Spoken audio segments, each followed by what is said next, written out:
por cuestiones laborales no se encuentra en la ciudad y pide una disculpa, pero mi persona es quien va a apoyarlos y llevar a cabo con relación al tema de las exposiciones. No sé si me escuchan, compañeros. ¿Podrían avisarme, por favor? Sí, todo correcto. Fuerte y claro. Fuerte y claro. Buenas noches a usted y a todos los demás.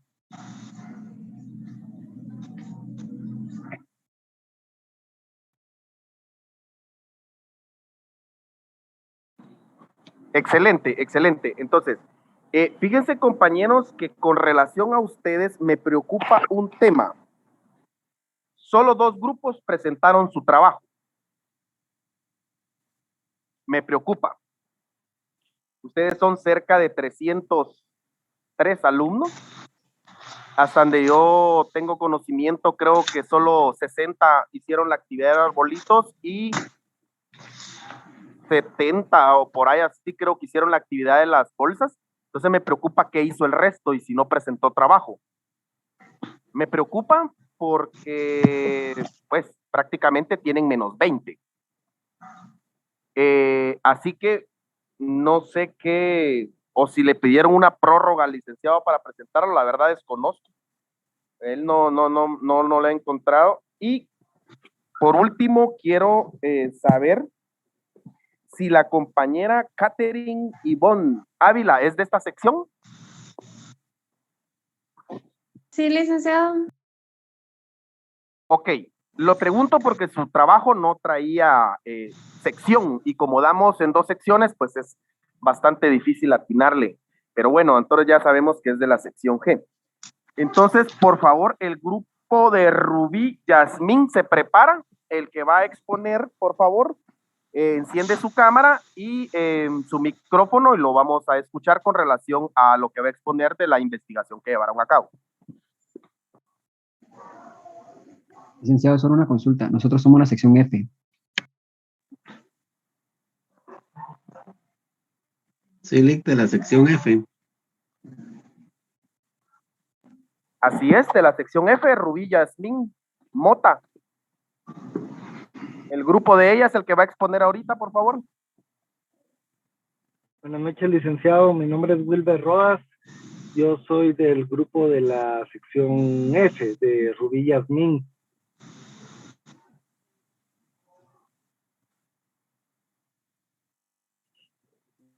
No sé. Solo si pregunto, escuchan, compañero, ¿usted es el que va a exponer? Yo soy la persona que va a exponer, así es.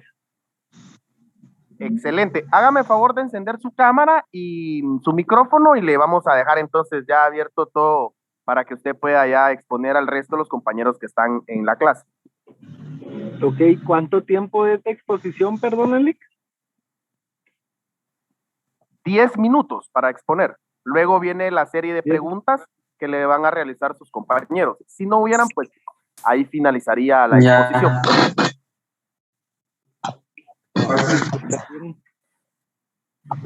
Pues buenas noches, compañeros, buenas noches, Lic.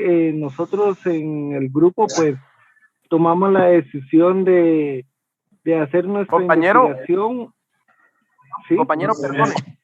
Dentro de su trabajo, ¿usted tiene diapositivas para presentar? Fíjese, Lic, que no las tengo, sí hicimos, pero la verdad es que no las tengo aquí a la... No sé cómo transmitirlas. No tenemos, cada quien tiene su propia forma. No, la situación es que no sé cómo transmitirlas, fíjese, Lic. Bueno, entonces realice la exposición y por favor al grupo de WhatsApp envían las diapositivas, los grupos que tengan diapositivas para presentar. Por favor. Más fácil. Mucho gusto. Bueno, pues continuando, yo les comentaba que nosotros como grupo decidimos ver el tema. Nosotros no se mezcla otra vez. Ya le dije que no quiero mezclarme con nada. Licenciado, disculpe, hay un micrófono abierto. Sí, compañeros, cuidado con el micrófono porque están interrumpiendo la exposición. Es Julio Quiñones, por favor.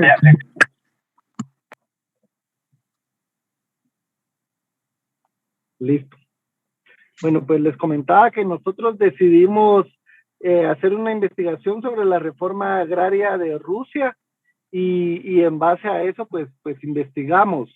La reforma agraria, desde nuestra investigación y desde lo que nosotros averiguamos, en Rusia tiene dos características que, pues a mi parecer, y está dentro del trabajo, es importante mencionar. La primera sería la reforma agraria pre-revolucionaria o presoviética, que es la que se da durante la época antes de los zares y que está directamente relacionada con los terratenientes y con las personas que enfrentaban Eric Santos tiene encendida su... ¿Qué crees que se lo robé a mami? Entonces, que está relacionado con los terratenientes y con las personas que tenían el porcentaje de la tierra. Rusia siempre ha sido una nación que ha estado, su base fundamental ha sido la agricultura, ya que Rusia no entró directamente a la revolución industrial como lo hicieron algunos otros países, como Inglaterra, que en la época antes de la revolución era una potencia mundial, era el imperio inglés que tenía varios dominios en diferentes partes del mundo y que ellos fueron los que impulsaron la revolución industrial. En el año de 1800, Inglaterra era el imperio. Esa revolución se trasladaba a Estados Unidos y a otros países de Europa, en la cual también empezaba a formar parte Rusia, pero que su base fundamental era la agricultura.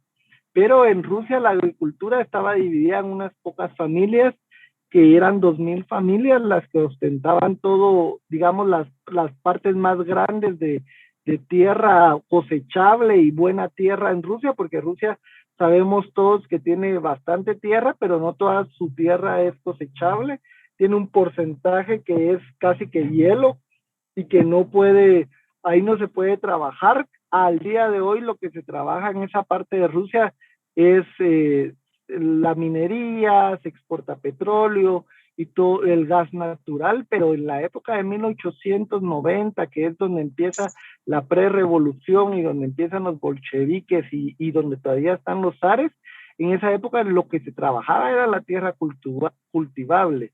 De esas eran 2.300 familias las que tenían acceso a esa tierra y eran 33.000 familias, perdón, las que tenían la gran mayoría de la tierra. Pero aparte de tener la gran mayoría de la tierra que era buena, la tierra estaba ociosa. Comparado, digamos, con Alemania, que Alemania lograba sacar de una hectárea de tierra hasta 18, tiene una medida ahí que no son quintales, sino son camiones, creo yo, de producto. Rusia estaba sacando entre 8 y 9 por cada hectárea de tierra. Y así otros países, nosotros dentro de la investigación colocamos otros países, los cuales comparado con lo que estaba produciendo Rusia era una pérdida total.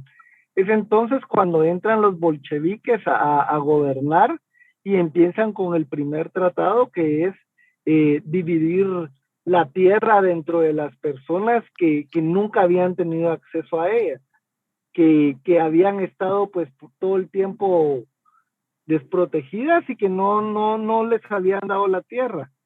Esa es la parte más complicada en un principio. La Rusia, pues, no profunda, va ustedes, sino la Rusia del interior, no pertenecía a la raza, a la clase de gente que eran las que tenían el dominio, que eran los terratenientes. Solo estoy buscando algo aquí, compañeros, perdón. La revolución de Rusia empieza en 1917. Es entonces donde empieza la primera reforma, bajo el lema de paz, tierra, pan y trabajo. Lenin empieza a intentar construir y a unir a las clases trabajadoras en torno a su proyecto de Estado y abole la propiedad privada. Creo que es como una parte importante. Abole la propiedad privada y empieza él a contemplar la primera reforma agraria. Los bancos e inversiones empezaron a ser parte del Estado y se empezó a cambiar para empezar, como decían ellos en un principio, a darle auge al pueblo y que el pueblo tuviera el derecho de poder hacerse de alguna parte de lo que siempre se les había negado, que era el derecho a la propiedad. Entonces Lenin dentro de la revolución empieza a cambiar y a dividir los diferentes estados, los diferentes terrenos que podían ser cultivables. Hay una parte dentro de la parte de la revolución que sucede en 1932 y 1933, que es la colectivización obligada. Es una nueva política económica que se da y empieza a generar a principios de los años 20, por lo cual a los campesinos se les permitió, después de que Lenin entra a la parte de volver parte del Estado todas las tierras, a los campesinos en los años 20 se les permitió vender su ganado y sus mercancías. Entonces eso cambió un auge a los mercados de los alimentos. Pero luego, después de ese tiempo, a finales de los 20, en los años 30, cuando yo les comentaba, Stalin inició una campaña de industrialización, por lo cual generó que toda la gente que había estado volviendo a sembrar en las tierras del Estado y estaba volviendo a generar alimentos, se fuera a trabajar a la industria estatal, lo cual generó una época de hambre en toda Rusia. Su solución para eso fue la colectivización obligada, lo que significaba que empezó a sectorizar un poco la siembra de la repartición de las tierras y las diferentes siembras de alimentos que se necesitaban, ya que nadie quería ir a trabajar voluntariamente la tierra, pues estaban trabajando todos, la gran mayoría de la gente en la ciudad. Los lugares donde se trabajaba la tierra y donde se dividían se llamaban Kubán, aldeas, digamos que tradicionalmente los cubanes, que eran donde la gente trabajaba, durante la época de la industrialización estaban desiertas, la gente las había abandonado. Entonces era importante ahora que a través de la colectivización obligada, pues el gobierno ruso volviera a hacer otra vez que la gente empezara a sembrar de nuevo. Esa es la parte, digamos, la parte más dura que tenía la Unión Soviética, que padeció después de la reforma agraria. Luego viene la parte después ya con Yuri, perdón, olvidé el nombre del presidente.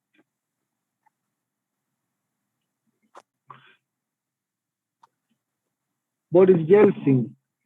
Ya luego viene la parte con el presidente Boris Yeltsin, que es, esta se da una nueva reforma, cambiando lo que ya se tenía, porque de la era soviética, digamos, que es cuando cae el muro de Berlín y es cuando se desintegra la Unión de Repúblicas Soviéticas Socialistas, la URSS.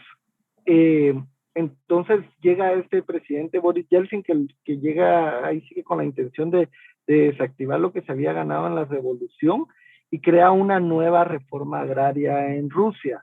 Esta reforma agraria, curiosamente, compañeros, pasa por dar las tierras del Estado a un sector privado que las trabajara de alguna manera y que volviera a ser productivas las tierras para llegar con consumos y con alimentos a los ciudadanos de Rusia que habían estado pasando escasez en algún tipo de alimentos. Es allí donde la economía rusa empieza a crecer y empieza a desarrollar su parte privada y tiene un auge bastante grande hasta el año 2005, 2010 aproximadamente, que es cuando empiezan los bloqueos de algunos países como Estados Unidos, al petróleo ruso, al gas natural que tienen, pero Rusia transforma a nosotros dentro del grupo que presentó el trabajo. Lo que nos parece interesante es la forma en la cual Rusia, en esta nueva reforma agraria y con las nuevas autoridades después de Boris Yeltsin, porque Boris Yeltsin es el que le entrega la tierra a la entidad privada, pero luego Rusia se vuelve de una manera, sigue siendo de alguna manera socialista, pero entra con nuevos conceptos donde se valora la propiedad privada y se le permite a algunas personas trabajar, y eso creó un auge económico ruso grande, y el crecimiento ruso llegó a niveles que no habían llegado antes. Entonces, esa es pues la segunda parte de nuestro trabajo, y por eso es que nosotros queríamos pues comentar esa parte también, ¿verdad, compañeros? Y para que se viera pues las dos partes desde nuestro punto de vista y desde lo que nosotros encontramos de lo que era la reforma agraria rusa. Gracias.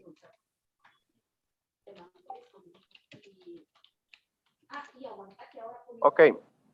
No compañero, si le voy a hacer una pregunta. ¿Qué similitudes encuentra usted en el tema de las reformas agrarias que se llevaron en Rusia a los intentos o a las que se formularon en la época del 44 aquí en el país?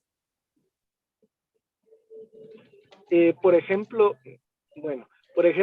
la reforma agraria antes de la Revolución Rusa, las similitudes son de que solamente 33,000 familias rusas tenían todos los terratenientes, todas las tierras estaban en poder de ellos, y obviamente 33,000 familias para un estado tan grande como es el ruso y de tanto territorio es poquito. Y lo mismo sucede aquí en Guatemala antes de la Revolución del 44. Además, en Rusia, la tierra que tenían estas gentes era totalmente improductiva, porque se menciona dentro de lo que nosotros investigamos que Alemania estaba produciendo 3 veces más de lo que estaban produciendo los rusos.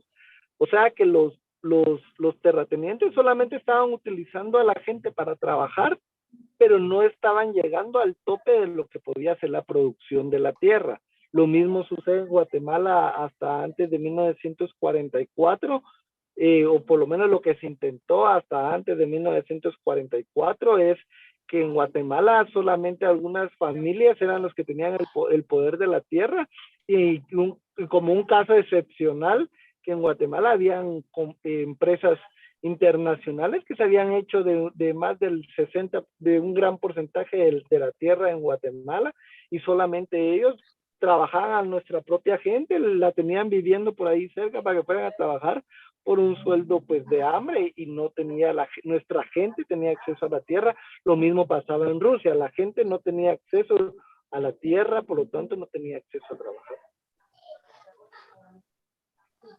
Ok, gracias.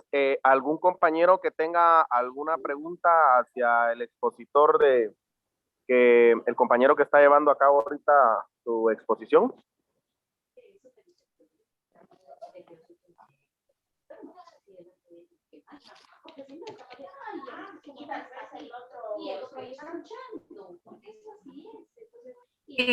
Nosotros tenemos conocimiento de que la República Rusa, ¿verdad? Socialista,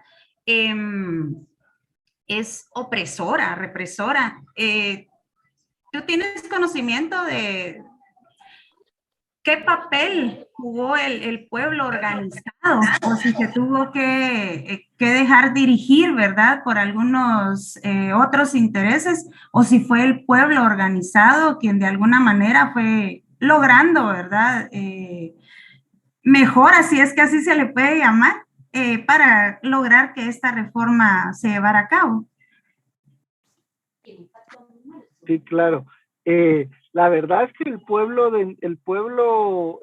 ruso es el que se encuentra agotado y cansado de la diferencia de las tierras, y los bolcheviques empezaron, no es digamos que en 1916 ganan la revolución y empiezan ellos a gobernar, sino que la guerra contra los zares se da desde 1890, y los bolcheviques empiezan a comunicar a la gente, y Lenin, que era uno de los más grandes pensadores de esa época, igual que Tolstoy, que eran gente realmente apasionada con el tema de la revolución, y que ellos eran los que pues lideraban de alguna manera el pensamiento crítico después de Karl Marx y todos los que habían dejado como las bases cimentadas. Durante la época de la revolución, los bolcheviques lo que hacen es liderar esa ideología y trasladársela al pueblo, y el pueblo lo cree. El pueblo dice, sí, así es. El pueblo los apoya y empiezan a apoyarlos, aún contrarios, digamos, a la represión de los zares, que en esa época, si alguien sabía de un bolchevique, pues los buscaban, los cazaban y trataban de matarlos. Mientras que Lenin, de la parte política, digamos, él trataba de negociar un poco con los partidos que ya estaban pro-zares y trataba como de hacerles ver que ellos no eran tan malos y que no iba a pasar algo tan malo. Al momento que ganan la revolución, entonces Lenin lo que ofrece es tierra, trabajo a la gente en general, que tuviera la posibilidad de lo que tanto habían soñado, porque eso es como lo que la gente sentía que no tenía, ¿verdad? O sea, es como yo veo aquí a alguien que tiene un montón de tierra y que toda la tierra es buena, y yo estoy viviendo en una casita así hasta la esquina donde hay mucho frío, y el que tiene la tierra buena ni siquiera la siembra toda, y entonces yo paso toda mi vida anhelando, y yo si tuviera un pedacito de esa tierra. Llega Lenin ahí, él conocía lo que la gente quería y le dice, vas a tener tierra, ¿va? Y no te va a costar nada y la vas a poder trabajar, y entonces la vas a producir y vas a desarrollarte como persona, lo que necesites tú y tu familia, porque no era solo para vender, sino era, me estoy muriendo de hambre yo, y se está muriendo de hambre mi familia, estamos delgados, no nos alimentamos bien. Entonces Lenin toma esa parte. Lo que sucede después es que, pues desde mi punto de vista, llega un tipo como Stalin, que él sí ya era otro rollo, era un poco más duro, era un poco tirano, y ahí es donde la política de la reforma agraria cambia bastante, y es donde pues ya tenemos nosotros la idea de que Rusia es represiva y todo lo demás, porque se empieza a acabar un poco lo de la ideología, ¿verdad? Y empieza a vivirse ya bajo otra línea. Solamente. Excelente, Wilber. Muchísimas gracias por tu amplia explicación. Felicitaciones. Gracias. Gracias. Lo que pasa es que como no ha podido manipularte en el hecho, en el sentido de que, ay, sí, regresé, pueden regresar contigo. ¿Alguien más, compañero? Como sabe que ya no me dejaban tampoco bien. Antes como que sí, pues iban, me dejaban ni nada. Yo quisiera que yo diera, no estoy pudiendo con ella. Eso es lo que, entonces, se me ha quedado bien. A que ellos tengan esa disculpa. Y cuando estamos en una situación, uno siente que una situación muy capaz. Y es bien difícil venir y tomar el tiempo de Dios, que uno dice, pero pues las cosas no llegan. No sé si hay alguien más que quiera preguntar, compañero. Pero bien dicen que el tiempo de Dios es perfecto, que lo que para nosotros es un año, para Dios puede ser un día. ¿Y qué es lo que Dios está esperando? Solo Él sabrá. Solo Él sabrá, la verdad. Si ahí se genera en algún momento. Compañera, si no va a opinar, apague su micrófono. Y le van a llegar. Y tenerlo por seguro. Bueno, creo que no hay más preguntas, entonces, compañero, le agradezco por la vasta información, la investigación que realizaron y la bonita exposición que están haciendo. Entonces, le vamos a dar paso a el grupo de Gabriela Fuentes, por favor. Agradecido con el compañero que expuso, y el grupo de Gabriela Fuentes, por favor, se prepara para su exposición. Gracias, Lick. Buenas noches, compañero. Buenas noches.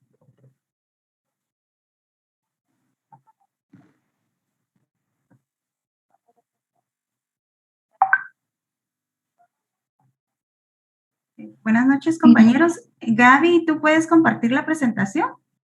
Sí, eso iba a preguntar. Licenciado, ¿puedo presentar pantalla? Buenas noches.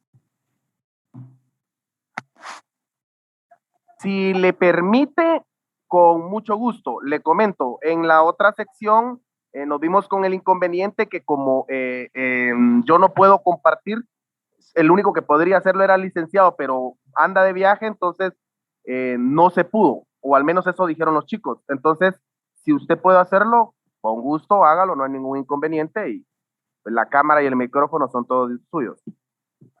Ok, gracias, licenciado.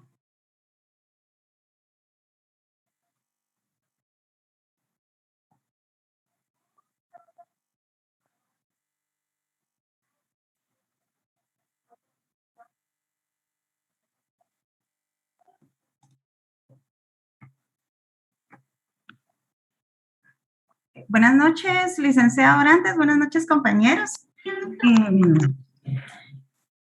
Nosotros tenemos a bien presentar ante ustedes el resultado de nuestra investigación con enfoque agrario y social.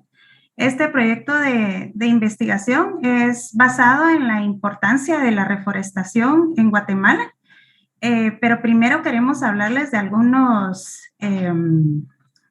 hechos históricos y algunos hechos reales que acontecen en nuestro país principalmente, que es el objeto de nuestra investigación, ¿verdad?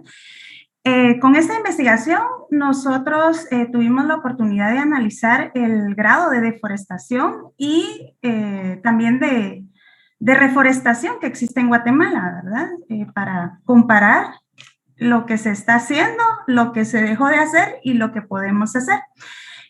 A lo largo de los últimos años ha sido fuertemente afectada nuestra nación por el incremento en la contaminación, la pérdida de la biodiversidad y lo que más nos compete y lo que más está afectando a nuestro país es la deforestación de manera ilegal y desmedida.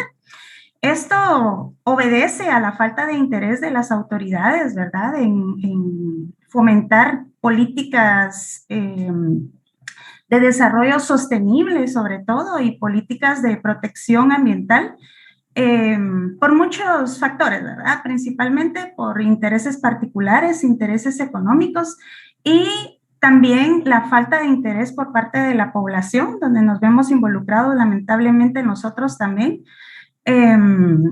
Esta deforestación causa serios daños en los ecosistemas. También se pierde la biodiversidad, perdón. Se pierden los hábitats. Se producen incendios forestales desmedidos y descontrolados, porque también nuestras instituciones de prevención de riesgos y de combate de riesgos no están preparados ni capacitados para enfrentarse a este cambio climático que está siendo severo en Guatemala, ¿verdad? La erosión de los suelos es también algo que afecta, sin lugar a dudas, a nuestro ecosistema, y la reducción de los recursos naturales, que al paso que vamos, la absorción de recursos naturales, tanto por parte de la deforestación como por parte de las poblaciones que requieren de leña, de agua, de los ríos para sus siembras o para sobrevivir, ¿verdad? Eso está acabando con los recursos naturales toda vez que no hay algo que contrarreste ese consumo de recursos naturales. Estos factores afectan de manera directa a la población, pues como sabemos, ¿verdad? Esta es nuestra casa común y todo lo que afecte a nuestro ecosistema, a la biodiversidad, nos afecta a todos. Pero para contrarrestar estos daños ya causados al medio ambiente, como les decía, por falta de interés o por falta de conocimiento, una de las estrategias es la reforestación, que es repoblar o restaurar las zonas que fueron deforestadas, ¿verdad? Entonces nos dimos a la tarea de realizar una actividad de carácter social ambiental que fue referente a la siembra de 200 árboles para contribuir con la recarga hídrica del lado de Amatitlán. Esto para disminuir el impacto negativo que el medio ambiente está sufriendo, ¿verdad? El Estado, como un aspecto o hecho positivo, creó la institución denominada Instituto Nacional de Bosques, conocido por sus siglas como INAB, para que promueva actividades que nos puedan ayudar a maximizar la producción sostenible de bienes y servicios del bosque y que contrarreste la deforestación desmedida, ¿verdad?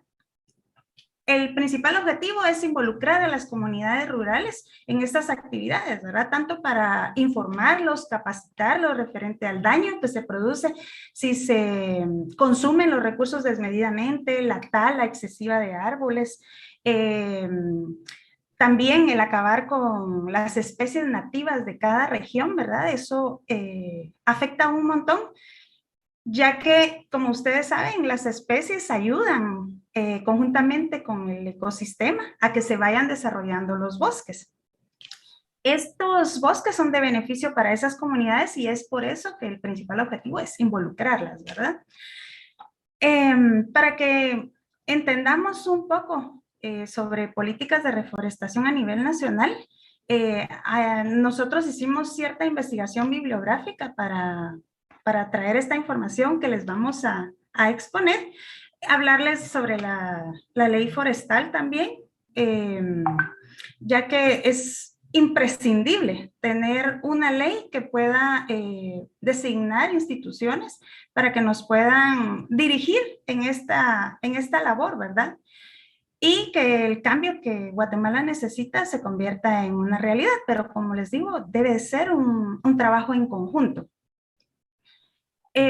Como consecuencia de esta investigación que hicimos, llegamos a la conclusión de que el papel que jugamos los estudiantes universitarios es imprescindible, porque nosotros somos agentes de cambio y debemos de llevar esa información a la población. La educación no solo se debe quedar en las aulas, ¿verdad? Es imperante que nosotros la compartamos y que lo que nosotros sabemos lo hagamos del conocimiento de la población, porque es nuestro deber, ¿verdad? Llevar esa conciencia ciudadana a quienes aún no conocen de esta problemática y pues porque nos está afectando a otros. Tenemos dentro de los objetivos de la actividad que nosotros realizamos, al sembrar estos árboles, fueron más de 200 árboles, es reforzar la carga hídrica del lago de Amatitlán, sembrando los árboles para evitar los derrumbes, ¿verdad? Que afectan a las comunidades. Como ustedes saben, la raíz de los árboles es la que fija la tierra en las laderas, y por eso es importante el papel de los árboles para evitar la erosión del suelo que provoca la deforestación, ¿verdad? También otro de los objetivos es disminuir el impacto negativo en el medio ambiente, el cual ha sido provocado, como les decía, por la poca cultura ecológica que los ciudadanos tenemos, pero también el mayor impacto es debido al descuido de las grandes industrias y fábricas que operan en el país. Y los ciudadanos tenemos que reclamar ese derecho a un ambiente, un medio ambiente sano y adecuado, ¿verdad? Y principalmente, como les decía, nosotros como estudiantes apoyar con conciencia social y ambiental a los ciudadanos para que se puedan conservar los bosques y se eviten los daños que se está causando por la deforestación y así podamos gozar de los beneficios que nos otorgan los árboles, ¿verdad? Ustedes saben que los árboles son los principales productores de oxígeno, nos generan alimento, previenen la erosión del suelo, disminuyen la contaminación acústica también, y son los principales captores del dióxido de carbono, ¿verdad? Y ese carbón lo transmiten dentro de su tronco directo al suelo, lo cual beneficia a los suelos y por ende a nosotros, ¿verdad? Como parte de la importancia de reforestar, el Estado creó la ley forestal, la cual está contenida en el decreto número 101-96 del Congreso de la República. Acá se menciona principalmente el concepto de qué es reforestar, ¿verdad? que es lo que les decía, recuperar y repoblar aquellos espacios que fueron deforestados. Acá también instruye a ciertas instituciones para que apoyen a promover e incentivar la reforestación, que se creen políticas públicas para que haya actividades en las que tanto ciudadanos como instituciones estemos involucrados para conservar el ecosistema, ¿verdad? Dentro de estas instituciones están el Ministerio de Ambiente y Recursos Naturales. También tenemos, como les mencioné, el Instituto Nacional de Bosques, INAP, y el Consejo Nacional de Áreas Protegidas, conocido como CONAP. Estas instituciones tienen también objetivos que cada año van realizando en cuanto a la reforestación. Por ejemplo, el Ministerio de Ambiente y Recursos Naturales tiene planificada la plantación de 500,000 árboles de especies nativas para este año 2021. El INAP también tiene un programa que se llama Sembrando Huella, con el cual pretenden reforestar áreas que han sido deforestadas. En este año han sembrado casi 415,000 árboles. En estas actividades también se involucra de lleno a la ciudadanía, en las poblaciones, comunidades rurales, ¿verdad? Para crear la conciencia en ellos y que se sientan parte del cambio. Se realizan eventos de capacitación y eventos de reforestación, ¿verdad? Estos eventos de capacitación son muy importantes, pues si no conocemos nosotros la forma adecuada, apropiada de sembrar árboles, solo estaríamos gastando recursos, ¿verdad? Porque hay cierta distancia que debe tener cada árbol, la cuenca donde debe de ir sembrado tiene que tener una distancia para dar espacio a que las raíces crezcan, y también es imprescindible conocer cuál es la especie nativa de esas áreas para poder contribuir con el ecosistema, ¿verdad? Caso contrario, como les digo, la especie no va a sobrevivir o podríamos estarle causando daño al terreno, ¿verdad? Porque así como el eucalipto es una especie que necesita demasiada agua para su conservación, entonces lejos de contribuir con la recarga hídrica del terreno, estaríamos llevándole una especie de esponja que absorbería el caudal de agua que recorre subterráneo y provocaría que la tierra se erosione y se vuelva no apta para ciertas especies, ¿verdad? Como les decía, también se desaparecen ciertas especies, pues ya su ecosistema, su hábitat ha cambiado demasiado. También tenemos por parte del INAP, ¿verdad? La capacitación a las personas para la regularización del consumo de agua, que va de la mano con la conservación del medio ambiente.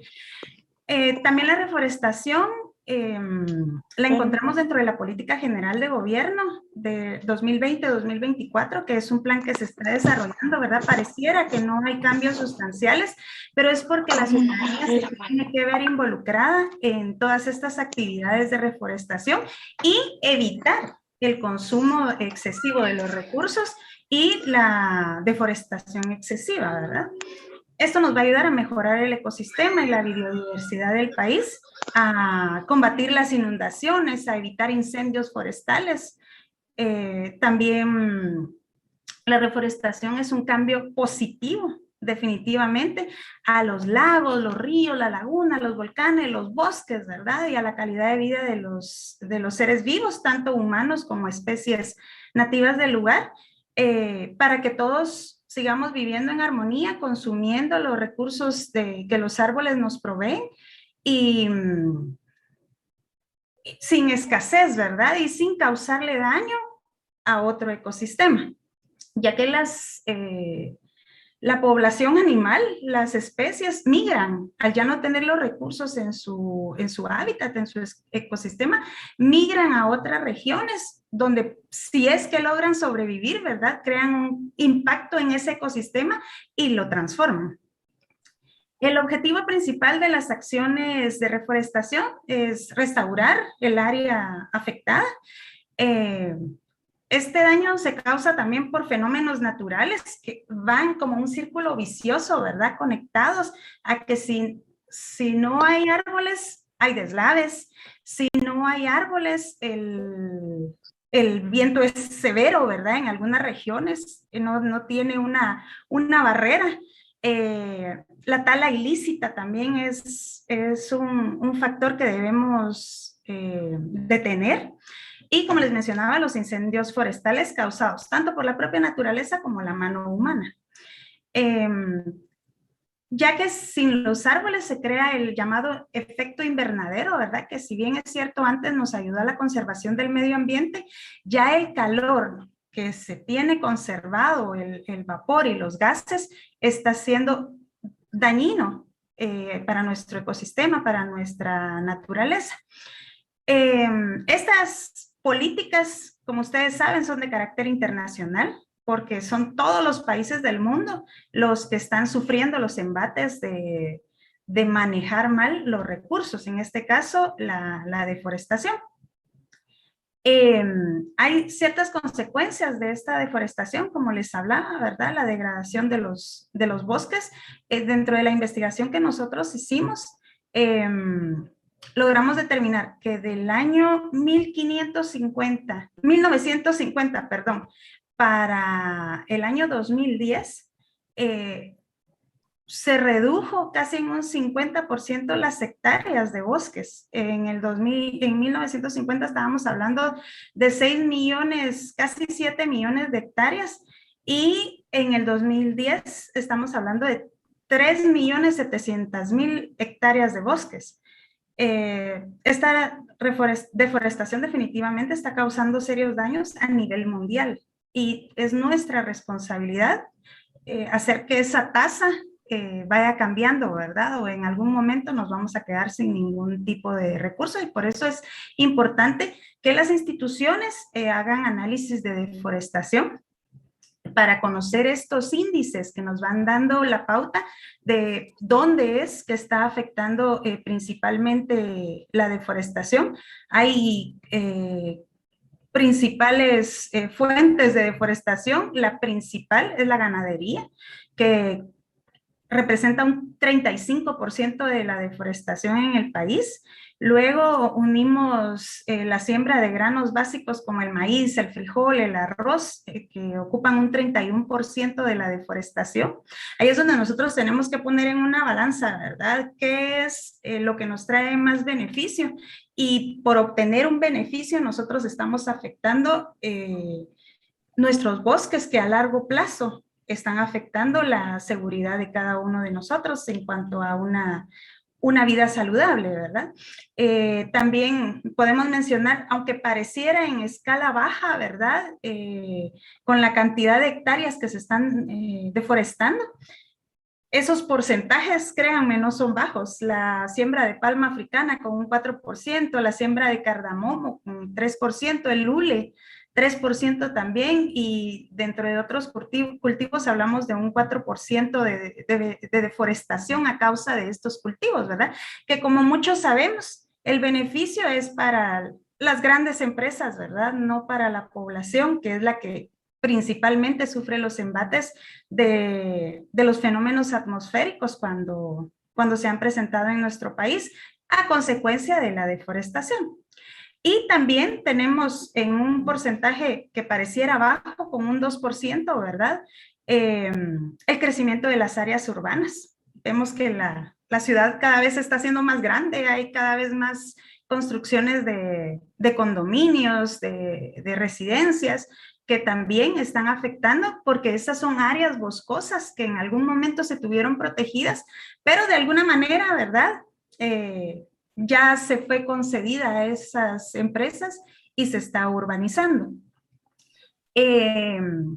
Como les hablaba de las consecuencias de la deforestación, tenemos los incendios provocados, la tala de árboles desmedida, la erosión de los suelos.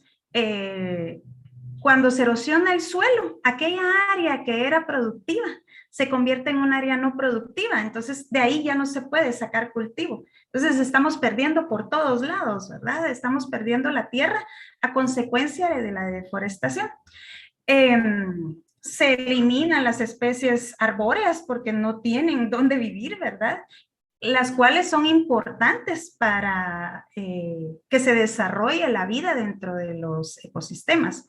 Se pierde el hábitat de estas especies, se queda expuesta el área que antes era boscosa y húmeda a los incendios forestales, pues ahora está seca, ¿verdad? Entonces está más propensa a que estas grandes olas de calor puedan provocar un incendio que también ha cobrado vidas humanas, ¿verdad? Y las alteraciones climáticas también, que por eso es que estamos viviendo estos cambios tan severos de clima, de una mañana soleada, una tarde lluviosa, una noche con demasiado calor, una madrugada con demasiado frío. Y nos preguntamos por qué, ¿verdad? Pero aquí es donde entra la capacidad de nosotros de determinar qué es lo que estamos haciendo, porque estamos reduciendo nuestros recursos naturales. Esto también crea un impacto en el turismo. Nosotros hemos visto que hay muchos turistas que aman los bosques, aman la naturaleza, pero ¿qué les podemos ofrecer nosotros con un ecosistema que cada vez está en decadencia, ¿verdad? Por esa parte también está perdiendo la población, pues como ustedes saben, los poblados son los que proveen hospedaje, alimentación, souvenirs para los turistas, pero ¿qué van a ir a visitar ellos si tenemos un terreno que no les puede ofrecer nada, ¿verdad? A consecuencia de esto, nosotros realizamos yo le llamo una hermosa actividad.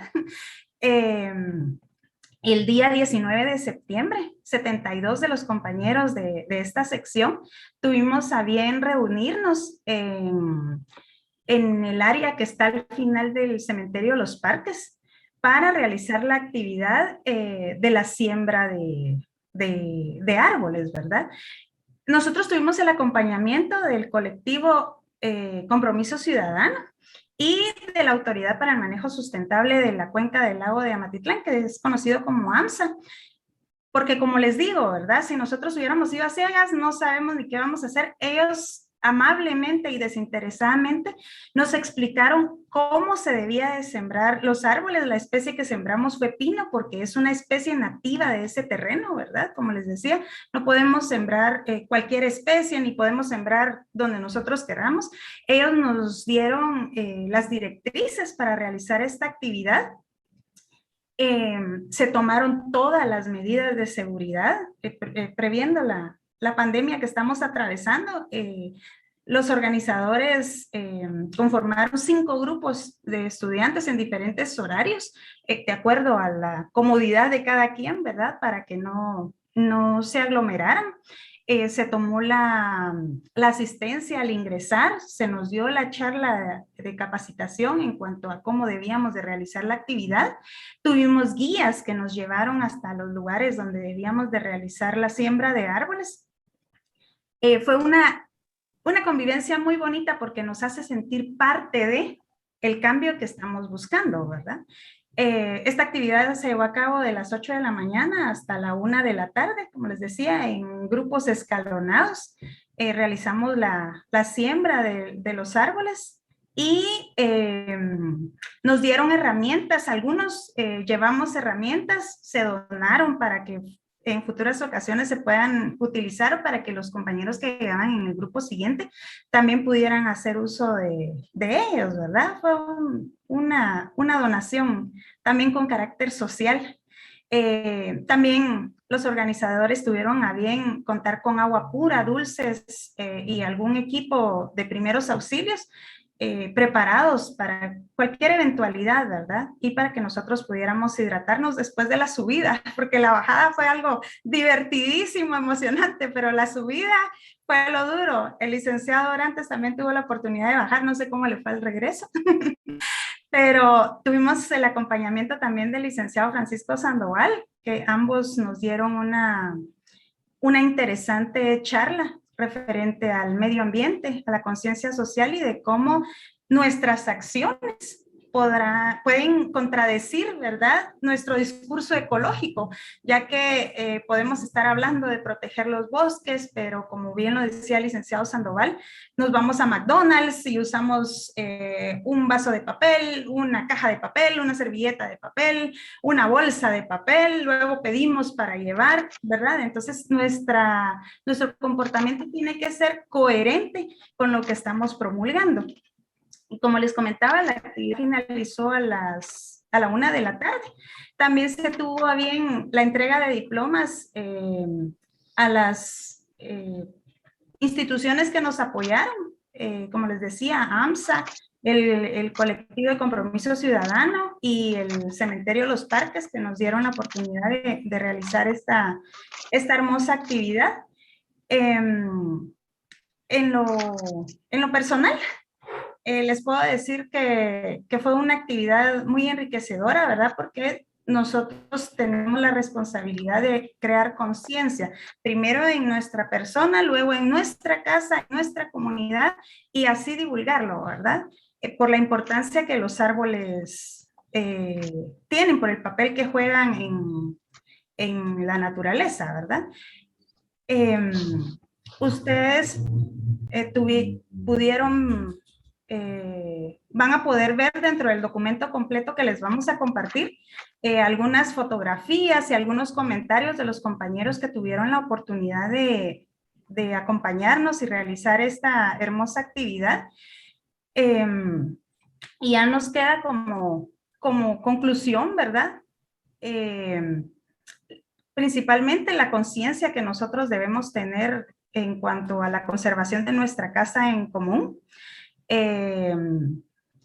Nosotros concluimos de que hay una tendencia a deforestar para conseguir un beneficio particular, ¿verdad? Cuando el beneficio colectivo y común es el que tiene que prevalecer. Sin embargo, las instituciones están trabajando ¿Estás aburrido?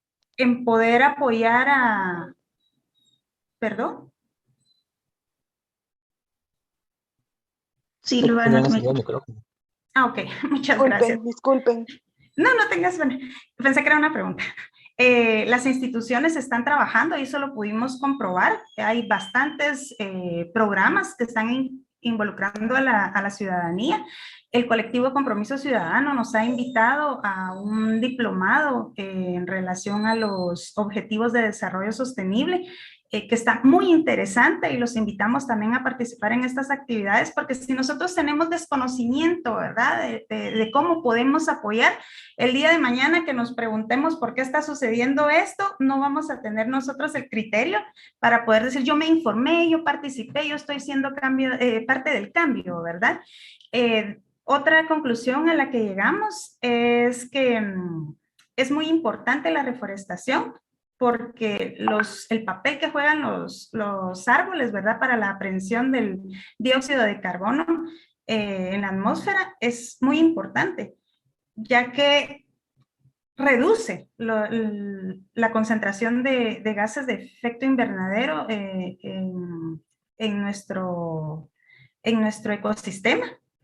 Y eso es lo que queremos, lo que pretendemos hacer al continuar reforestando. Bien lo decía el licenciado Sandoval, que no dejemos los arbolitos ahí descuidados. Tenemos el propósito de regresar y ver cómo va el crecimiento, ¿verdad? Porque ya tenemos una conexión nosotros con este compromiso que tenemos y lo vamos a continuar.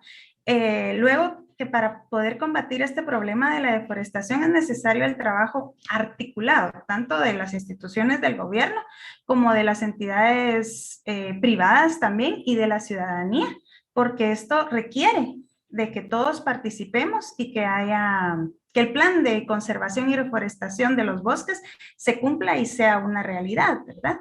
También concluimos que los actos de reforestación representan un gran cambio en el medio ambiente, lo cual nos garantiza el proceso de restablecimiento de la estructura forestal para regenerar los bosques y ayudar a la preservación de la biodiversidad dentro del ecosistema.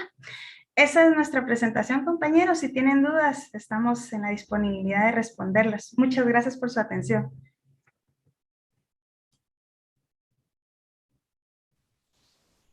Sí, compañera, buenas noches. Gracias por la exposición. Solo quisiera, tengo una pregunta que quizá engloba algunas cuantas más. ¿Sí? Referente a lo que mencionó en algún momento, digamos, en cuanto a la ley forestal y ese tipo de cosas, ¿tienen ustedes algún conocimiento si existe alguna especie de incentivos forestales precisamente para poder tener siempre un desarrollo continuo de la actividad que fueron a realizar? Precisamente por lo que mencionaron, en algún momento hay que tener, digamos, un tanto de conocimiento y de mayor involucramiento con ese tema. Por lo que mencionó en algún momento también, la especie que se sembró fue pino. Pero ¿cuál es el manejo integral en todo caso entonces que le van a dar? Porque conocemos que el pino, por tener, digamos, una especie de hoja que no es de un mesófilo, digamos, un poco más alto, entonces la captación de CO2 es mucho menor que la que podría tener otro tipo de especie. Aparte de eso, pues acidifica el suelo también con las acículas que tiende a botar por ser caducifolia. Y no sé si existe, digamos, algún tipo de manejo también como compostajes o lixiviados que pudieran utilizar en el manejo de la cuenca. Ok, muchísimas gracias y definitivamente que todo el conocimiento que tú tienes nos va a servir mucho para continuar, ¿verdad? Con esta reforestación y capacitarnos nosotros también, ¿verdad? Te invitamos a que participes. Pues como les mencionaba, este es el inicio de nuestro involucramiento en estas actividades. Lo que nosotros sabemos del 19 de septiembre para acá es relativamente poco, por eso te felicito por el conocimiento amplio que tú tienes. Nosotros esperamos recibir más capacitación, ¿verdad? Para poder realizar estas actividades de la mejor manera. Sin embargo, como te mencionaba, el pino es la especie nativa del lugar, ¿verdad? Por ende, en lo personal, yo creo que no causaría daño, pues es la especie del terreno, nativa del terreno, ¿verdad? Pero nosotros vamos a trasladar esas inquietudes a las instituciones que nos están apoyando. Como te digo, nosotros tenemos poco conocimiento del 19 de septiembre para acá. No hemos recibido el conocimiento magistral, ¿verdad? Referente a esto. Lo que sí pudimos nosotros percatarnos es que es muy importante saber hacerlo, ¿verdad? Ellos nos informaron de la distancia que teníamos que permitirle al árbol entre uno y otro, al espacio que debíamos dejar para la siembra de los árboles. Pero esos términos ya técnicos y científicos que tú me mencionas, eso no lo hemos cubierto, pero sin lugar a dudas lo vamos a hacer nosotros del conocimiento de las instituciones que nos apoyan, porque definitivamente es algo que debemos saber, ¿verdad? Lo que sí nos mencionaron fue lo de las especies, por ejemplo, como el eucalipto, que requieren de mucha agua para poder crecer, ¿verdad? Entonces, que era un ejemplo de por qué debemos saber nosotros qué especies debemos sembrar, ¿verdad? Pero definitivamente tu aporte es muy importante para todo el grupo que vamos a continuar realizando esta actividad y te invito nuevamente a que participes y nos puedas compartir esos conocimientos que tú tienes, ¿verdad? Que definitivamente son muy importantes. Con todo el gusto. Gracias, muy amable, Axel. ¿Algún otro compañero? Buenas noches, compañera. Miguel Rodríguez. Gracias. Fíjate que yo tengo dos preguntas concretas que hacerte. Porque tú hablaste del proyecto de la siembra de 200 pinos, ¿verdad? Quería saber qué impacto real crees tú que va a tener eso en la cuenca del lago. Así el impacto real en la sociedad y en la cuenca del lago. Y también otra pregunta es que si se le dará acompañamiento a ese proyecto, porque no es solo de ir a sembrar los árboles, ¿verdad? Sino darle un acompañamiento, porque no sé si ustedes saben si están todavía los árboles, los fueron a quitar o algo. Pues muchas gracias, muchas gracias. Pues con la primera pregunta, sí, efectivamente, el suelo en esa área está erosionado, ¿verdad? Entonces corren riesgo algunas familias que se han asentado en el área y también, en teoría, ¿verdad? Como le mencionaba Axel, la siembra de estos árboles va a ayudar a que ay, Dios mío, Padre Santo, olvidé el término, el recurso hídrico, ¿verdad? Favorezca a la cuenca del lago de Atitlán, porque al haber agua fluyendo, ¿verdad? De alguna manera contrarresta la contaminación en el lago, contribuye, ¿verdad?, a que haya un afluente más limpio. Eso es lo que nosotros sabemos. Y como les mencioné hace un momento, estas instituciones AMSA y el colectivo Compromiso Ciudadano, con ellos tenemos el compromiso de regresar, ¿verdad? Lo que mencionaba el licenciado Sandoval era de que el terreno si era privado o público, ¿verdad? No es un terreno privado, eso fue lo primero que vimos, porque si no estaríamos contribuyendo solo a que crezcan árboles para que una institución privada vaya y los corte y lucre con ellos, ¿verdad? Es un terreno que no es privado. Y sí, definitivamente, por eso continuamos nosotros la capacitación con ellos. Todos los jueves estamos recibiendo un curso en este momento sobre los objetivos de desarrollo sostenible que van de la mano, ¿verdad?, con nuestro compromiso por la tierra en este caso y por el país. Y definitivamente, como le decía Axel, por eso es importante que todos nos involucremos, porque cada uno de nosotros tiene conocimiento que definitivamente va a ser muy importante para que sigamos con este proyecto, ¿verdad? Yo sé que 200 árboles no son la diferencia, pero como pudieron ver en los datos, el Ministerio de Ambiente y Recursos Naturales ha sembrado también, el INAH también tiene su programa de siembra de árboles, ¿verdad? Entonces, por todos lados se está haciendo el esfuerzo en cuanto a involucrar a la ciudadanía, ¿verdad? Y lo que decía Axel también de los incentivos, desconocemos si hay un incentivo para las comunidades rurales. Nosotros lo hicimos voluntariamente, sin ninguna retribución a cambio, ¿verdad? Y es así como pensamos continuar este proyecto, al cual, como les repito, todos estamos invitados a participar. ¿Alguna otra pregunta, compañeros? Yamile, ¿puedo hablar? Claro que sí. Ok, solo una aclaración respecto a lo que dijo el compañero anterior de si pensábamos que iba a funcionar. Bueno, pues respecto a este proyecto, aparte de reforzar la recarga hídrica del lago de Amatitlán, esto también va a funcionar para evitar derrumbes en las comunidades locales. ¿Por qué? Porque ese terreno prácticamente era un barranco y en la parte de abajo habían casas de varias personas que viven ahí. Además de eso, también evitar la erosión del suelo, que provoca la emisión de gases con efecto invernadero, y esto va a terminar en un futuro en el calentamiento global.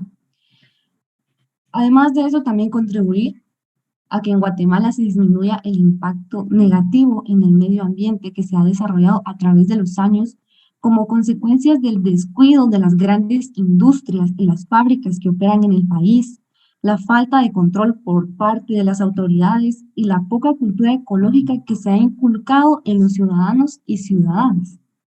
Actualmente nosotros sabemos que Guatemala se encuentra entre los 10 países del mundo más afectados por el cambio climático.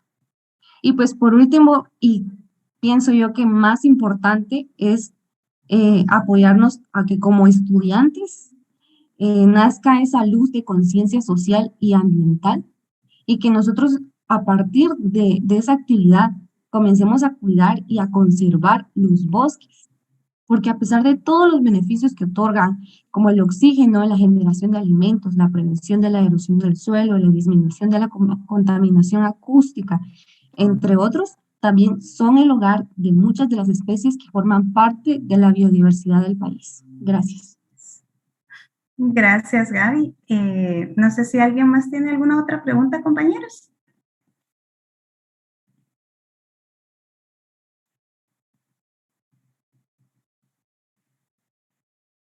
Bueno, si no es así, dejo en el uso de la palabra al licenciado Orantes. Muchísimas gracias por su atención. Gracias, Gaby, por tu aporte.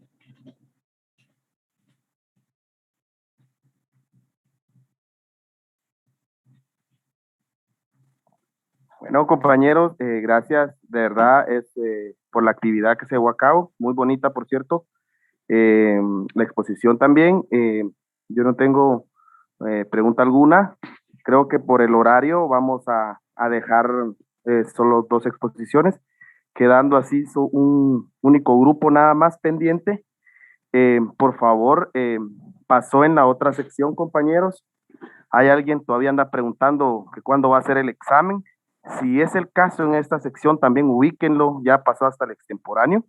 Y si alguien no está involucrado, por favor, díganle que se comunique con mi persona para ver de qué forma mediamos con el licenciado Sandoval para que pueda obtener los 20 puntos que conlleva este tipo de actividades que estamos haciendo. Por favor, y pasen una feliz noche todos. Licenciado, buenas noches. Feliz noche, Lick. Feliz noche, Lick. Feliz noche. Feliz noche.